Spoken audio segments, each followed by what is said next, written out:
کہ نبی کریم صلی اللہ علیہ وسلم اس معاملے پہ فیصلہ کر چکے ہیں، یہ ہمارے پاس لایا۔ تو حضرت عمر رضی اللہ تعالیٰ عنہ نے کہا فیصلہ کس کے حق میں کیا؟ تو یہودی نے کہا میرے حق میں، اور کہا مسلمان سے نبی کریم صلی اللہ علیہ وسلم نے فیصلہ کیا، تم نے نہ مانا اور میرا فیصلہ مان لو گے؟ تو اس مسلمان نے کہا بے شک میں مان لوں گا، آپ مسلمانوں کے حق میں زیادہ بہتر ہیں۔ حضرت عمر رضی اللہ تعالیٰ عنہ اندر گئے اور تلوار لے کر آئے اور مسلمان کی گردن مار دی اور کہا جو اللہ کے رسول صلی اللہ علیہ وسلم کا فیصلہ نہ مانے وہ مومن نہیں ہو سکتا، اور اس کی گردن مار دی۔ اس کے بعد مدینے کے اندر یہ کوہرام مچ گیا کہ حضرت عمر رضی اللہ تعالیٰ عنہ مسلمانوں کی گردن مارنے لگے، اس پر قصاص لیا جائے۔ بعض روایتوں میں آتے ہیں، جو میں نے سورہ نساء کی آیت پڑھی تھی فَلَا وَرَبِّكَ لَا يُؤْمِنُونَ، جو پڑھی تھی، اسی تعلق سے کہ اللہ تعالیٰ فرماتا ہے نبی وہ مومن ہو ہی نہیں سکتا جس کو کسی معاملے میں تم حکم دو اور اپنے دل میں تنگی محسوس کر لے۔ بعض حضرات بتاتے ہیں یہ پھر حضرت عمر رضی اللہ تعالیٰ عنہ کا یہ مسئلہ حل ہو گیا، اور ان کی جان نہیں تو یہ سمجھا جاتا تھا مدینے کے اندر کہ آپ حضرت عمر رضی اللہ تعالیٰ عنہ کی گردن مار دی جائے گی کیونکہ مسلمان کا قتل کیا، لیکن اللہ تعالیٰ اس چیز کو الگ کیا کہ جو اللہ کے نبی صلی اللہ علیہ وسلم کا فیصلہ نہ مانے وہ مومن نہیں ہو سکتا۔ اسی تعلق کے حضرت عمر رضی اللہ تعالیٰ عنہ کا وہ معاملہ دیکھیے کہ نبی کریم صلی اللہ علیہ وسلم کی کتنی اہمیت ہو جاتی ہے، اس سے سمجھیے۔ حضرت عمر رضی اللہ تعالیٰ عنہ نبی کریم صلی اللہ علیہ وسلم کی مجلس میں تشریف لائے اور تمام سارے صحابہ کرام آپ کے ارد گرد بیٹھے ہوئے تھے، اور اس میں حضرت ابوبکر صدیق رضی اللہ تعالیٰ عنہ بھی موجود تھے۔ نبی کریم صلی اللہ علیہ وسلم کے پاس حضرت عمر رضی اللہ تعالیٰ عنہ ایک توریت کا ورق لے کر آئے اور کہا مجھے اللہ کے رسول اس میں کچھ اچھی باتیں معلوم ہوتی ہیں۔ تو انہوں نے اس پنے کو، اس ورق کو پڑھنا شروع کر دیا۔ جیسے وہ پڑھ رہے تھے سر نیچے کر کے، اور حضرت صلی اللہ علیہ وسلم کے اوپر ان کی نظر نہیں گئی، لیکن حضرت ابوبکر صدیق رضی اللہ تعالیٰ عنہ نے کہا اے عمر رونے والی تجھ پر روئے، نبی کا چہرہ نہیں دیکھ رہا؟ اور حضرت عمر رضی اللہ تعالیٰ عنہ نے جب سر اٹھایا تو دیکھا نبی کریم صلی اللہ علیہ وسلم کا چہرہ غصے سے سرخ ہو گیا تھا، اور دیکھا تو کانپ گئے، کہیں اعوذ باللہ من غضب اللہ و غضب رسول، ہم اللہ کے غضب سے پناہ مانگتے ہیں، رسول کے غضب سے اللہ کے پناہ مانگتے ہیں۔ اور آگے کہا ہمیں اسلام کے دین ہونے پر راضی ہو گیا اور نبی کریم صلی اللہ علیہ وسلم کے رسول ہونے پر راضی، دین اسلام ہونے پر راضی ہو گیا اور نبی کریم صلی اللہ علیہ وسلم کے رسول ہونے پر راضی ہو۔ یہ آپ صلی اللہ علیہ وسلم کے غصے کی حالت جو دیکھی تو نبی کریم صلی اللہ علیہ وسلم کی، تو انہوں نے یہ الفاظ کہے۔ اس کے بعد آپ صلی اللہ علیہ وسلم نے کہا اے سنو عمر، اس وقت اگر بنی اسرائیل کے سب سے بڑے پیغمبر موسیٰ بھی اگر آ جائے اور تم مجھے چھوڑ کر ان کی پیروی کرنے لگو، سوا سبیل، سیدھے راستے سے بھٹک جاؤ گے۔ دیکھیے اللہ کے نبی صلی اللہ علیہ وسلم فرما رہے ہیں اگر مجھے چھوڑ کر تم ان کے پیروی کرو، جبکہ بڑی اسرائیل کے سب سے بڑے نبی ہیں موسیٰ علیہ السلام، جس کو آپ دیکھیں قرآن مجید میں بہت سی صورتوں میں، لگ بھگ صورتوں میں ان کا تذکرہ ہے، چند صورتیں 30ویں پارے کے چھوڑ کے، باقی اکثر ان کا صورتوں میں موسیٰ علیہ السلام کا تذکرہ ہے، ذکر موجود ہے۔ تو سیدھے راستے سے بھٹک جاؤ گے، یہ جملہ کہہ دیتے تو چلو موسیٰ علیہ السلام کی طرف کوئی چلا جائے اور نبی کریم صلی اللہ علیہ وسلم کو چھوڑ دے تو بات ٹھیک تھی، غلط تھی، لیکن انہوں نے جو آخری جملہ کہا وہ یہ کہا کہ اگر موسیٰ بھی آ جائیں اور اس وقت اگر وہ ہماری اتباع نہ کریں تو وہ بھی گمراہی میں مبتلا ہے۔ یعنی اگر ان کا نجات مل سکتی ہے کس چیز سے، جہنم سے نجات اگر مل سکتی ہے، تو جب تک وہ ہماری پیروی نہیں کریں ان کی بھی نجات نہیں ہو سکتی۔ آپ یہ دیکھیں کہ آپ کہاں کھوئے ہوئے ہیں۔ ایک نبی، ایک رسول، ایک معزز بہت اعلیٰ درجے کا رسول، جب وہ نبی کریم صلی اللہ علیہ وسلم کی پیروی سے اس کی نجات مل سکتی ہے، تو آپ کسی امام جو صحابی سے بہت دور ہے، امام ابو حنیفہ رحمۃ اللہ علیہ نے یہاں تک کہا اجا صحت الفوا حدیثی اجا سہل حدیثہ فوا مذہبی، جب صحیح حدیث مل جائے تو وہی میرا مذہب۔ ان سے کسی ان کے شاگرد میں پوچھا اگر آپ کی بات قرآن کے بات ٹکرا جائے تو ہم کس کی بات لیں؟ تو انہوں نے کہا قرآن کی بات لینا ہے، ہم کون ہوتے ہیں؟ انہوں نے کہا اگر رسول کی بات تم سے ٹکرا جائے تو کس کی بات لینا ہے؟ تو کہا رسول کی بات لینا ہے، میں کون ہوتا ہوں؟ پھر اس کے بعد صحابہ کے معاملہ آیا تو کہا صحابہ کی بات آپ کی بات سے ٹکرا جائے تو کس کی بات لینا ہے؟ انہوں نے کہا صحابی کی بات لینا ہے۔ پھر اس کے بعد تابعین کے بارے میں بات آئی تو انہوں نے کہا کہ دیکھیے تابعین میں بھی ہوں۔ پھر یہی نہیں کہا تابعین میں ہوں وہ بھی تابعین ہے، اگر اس کی بات ملے میری لینا، بلکہ یہ انہوں نے کہا کہ اگر جو بہتر بات ہے وہ لینا، تب بھی نہیں کہا۔ یہ امام ابو حنیفہ رحمۃ اللہ علیہ کو قول ہے اس طریقے سے کہ آپ کس طریقے سے جب صحابی کی بات چلنے والی نہیں، نبی کی بات چلنے والی رہی، رسول کی بات چلنے والی نہیں، آپ اماموں کی بات چلا رہے ہیں، کہاں کہ یہ انصاف ہے؟ اور آپ نبی کریم صلی اللہ علیہ وسلم کا مرتبہ دیکھنا چاہتے ہیں؟ ایک حدیث آپ کے سامنے پیش کر دوں، اس کی آپ صلی اللہ علیہ وسلم کی اہمیت معلوم ہو جائے گی۔ نبی کریم صلی اللہ علیہ وسلم سے ایک صحابی نے پوچھا اے اللہ کے رسول آپ کو نبی کب بنایا گیا؟ نبی کریم ارشاد فرماتے ہیں کہ 2 فرشتے میرے پاس آئے، ایک آسمان میں معلق ہو گیا، دوسرا زمین میں میرے سرہانے اتر آیا۔ آسمان والا فرشتہ پوچھ رہا یہ وہی نبی ہیں؟ تو نیچے والا فرشتہ کہتا ہاں یہ وہی نبی۔ تو نبی کریم صلی اللہ علیہ وسلم فرماتے ہیں اس فرشتے نے آسمان والے پر حکم دیا نیچے والے اس کو تولو، ترازو میں تولو۔ تو نبی کریم صلی اللہ علیہ وسلم فرماتے ہیں مجھے رکھا گیا اور میرے برابر 2 آدمیوں کو رکھا گیا تو میرا وزن بھاری۔ اس کے بعد کہا 10 آدمی رکھے گئے، مجھے رکھا گیا، میرا وزن بھاری۔ اس کے بعد نبی کریم صلی اللہ علیہ وسلم فرماتے ہیں 100 آدمی رکھے گئے، مجھے رکھا گیا، میرا وزن بھاری۔ اس کے بعد نبی کریم صلی اللہ علیہ وسلم فرماتے ہیں 1000 آدمی رکھے گئے ایک ترازو میں اور مجھے رکھا گیا، وہ 1000 آدمی اتنے اوجھل ہو گئے جیسا لگتا ہے 1000 آدمی میرے اوپر گر پڑیں گے۔ تو اوپر والا فرشتہ کہنے لگا رہنے دو، ان کا وزن تو ایسا ہے کہ پوری امت کے ساتھ تولو تب بھی ان کا وزن بھاری ہے۔ تو کیا نبی کریم صلی اللہ علیہ وسلم کا وزن اتنا بھاری تھا؟ نبی کریم صلی اللہ علیہ وسلم کی بات بھاری، پوری دنیا کی بات ایک طرف اور نبی کریم صلی اللہ علیہ وسلم کی بات ایک طرف، نبی کریم صلی اللہ علیہ وسلم کی بات بھاری۔ یہ اس حدیث کا منشا اور مطلب ہے۔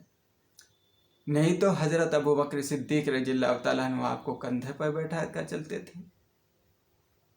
وہ واقعہ میں نے سنا ہے، میں نے پڑھا نہیں لیکن واقعہ سنا ہے کہ جب حضور اکرم صلی اللہ علیہ وسلم ہجرت کی حضرت ابو بکر رضی اللہ تعالیٰ عنہ کے ساتھ، تو ابو جہل راستے میں گیا اور دیکھا وہاں ظاہر بات ہے ریت کا علاقہ ہے اور ریت میں جب چلے گا تو نشان ملیں گے، تو وہاں ایک آدمی کے نشان ملے